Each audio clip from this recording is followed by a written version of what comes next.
नमस्कार दोस्तों, स्वागत है आपका आज के एपिसोड में। जैसा कि आप देख सकते हैं, आज का जो हमारा टॉपिक है वो ये है कि ऑपरेशन तारा के तहत एक बाघिन को सह्याद्री टाइगर रिजर्व में स्थानांतरित किया जा रहा है। तो आगे हम समझेंगे पूरी प्रक्रिया के बारे में, ऑपरेशन तारा के बारे में, साथ ही साथ जानेंगे सह्याद्री टाइगर रिजर्व के बारे में।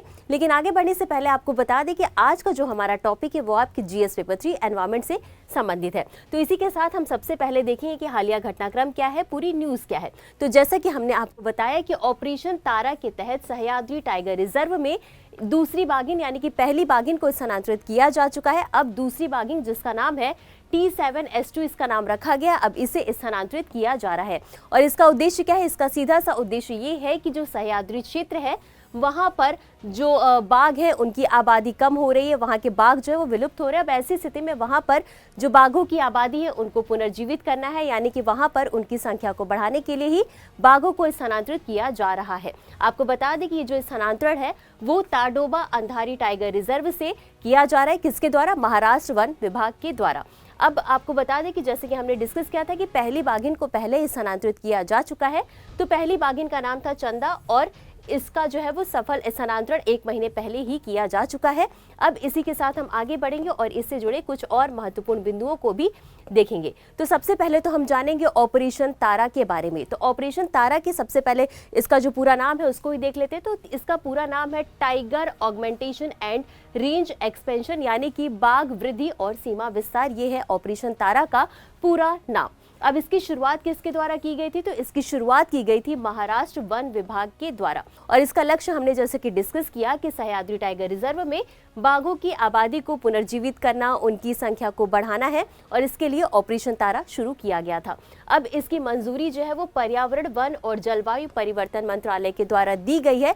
और ये जो मंत्रालय उसने ये कहा है कि सह्याद्री टाइगर रिजर्व में 8 बाघों को स्थानांतरित किया जाएगा, जिसमें कि 3 नर है और 5 मादा है। और स्रोत की बात कर लेते हैं तो ताडोबा अंधारी टाइगर रिजर्व और पेंच टाइगर रिजर्व से ये कुल 8 बाघों को स्थानांतरित किया जाएगा। कहाँ? सह्याद्री टाइगर रिजर्व में।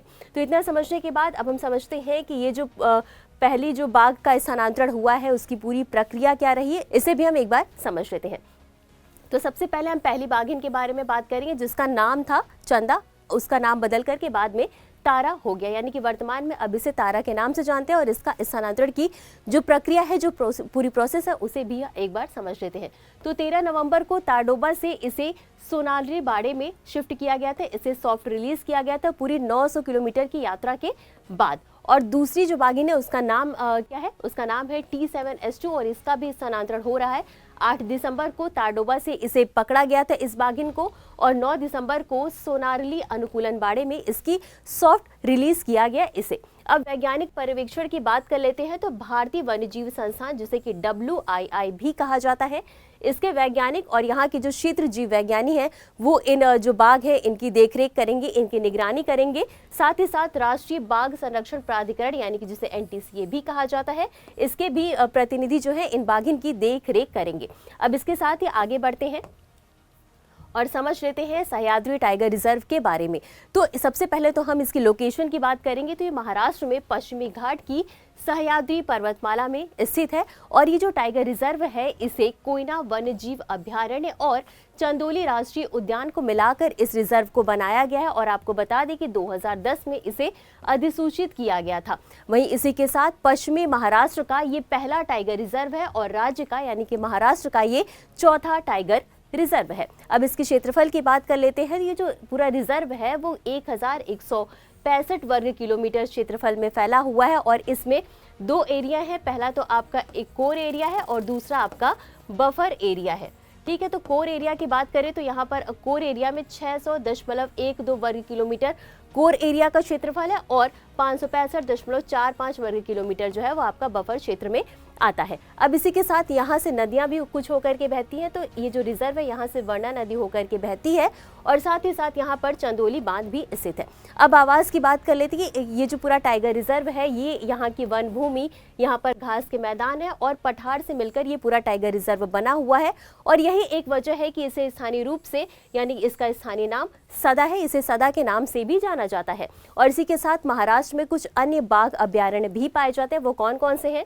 तो वो है मेलघाट बाघ अभयारण्य, बोर बाघ अभयारण्य, नवेगांव नागजीरा बाघ अभ्यारण्य, पेंच बाघ अभ्यारण्य और ताडोबा अंधारी बाघ अभ्यारण्य। अब इसके बाद हम ये समझेंगे कि ये जो टाइगर रिजर्व है, सह्याद्री टाइगर रिजर्व, यहाँ की जैव विविधता को भी समझना हमारे लिए जरूरी है। तो सबसे पहले हम जानेंगे यहाँ पे पाए जाने वाले वनस्पति के बारे में, उसके बाद हम जानेंगे यहाँ पर पाए जाने वाले जीव जंतु के बारे में। तो वनस्पति को देख लेते हैं। तो यहाँ की वनस्पति मुख्य रूप से नम सदाबहार, अर्ध सदाबहार, नम और शुष्क पर्णपाती वनस्पति यहाँ पर पाई जाती है। और यहाँ पर जो मुख्य वनस्पति है वो है अंजनी, जामुन और पीसा जैसे औषधि और फलदायी वृक्ष यहाँ पर मुख्य रूप से पाए जाते हैं।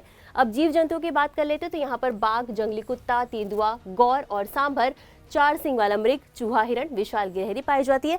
साथ ही साथ इसके अलावा हॉर्नबिल, गिद्ध सहित पक्षी, मगरमच्छ, विभिन्न प्रकार के सांप जैसे सरीसृप भी यहाँ पर देखने को मिलेंगे। अब इतना समझने के बाद बारी है आज के हमारे अभ्यास प्रश्न की।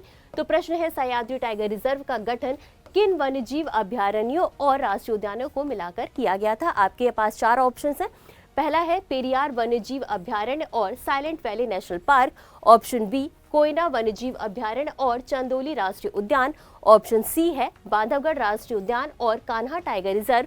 या option D, Ranthambore national park और सरिस्का टाइगर रिजर्व। तो इस प्रश्न का उत्तर आपको हमेशा की तरह कमेंट बॉक्स में देना है। आज के लिए बस इतना ही। मिलते हैं अगले एपिसोड में इसी तरह कुछ अहम और जरूरी खबरों के साथ। तब तक के लिए धन्यवाद।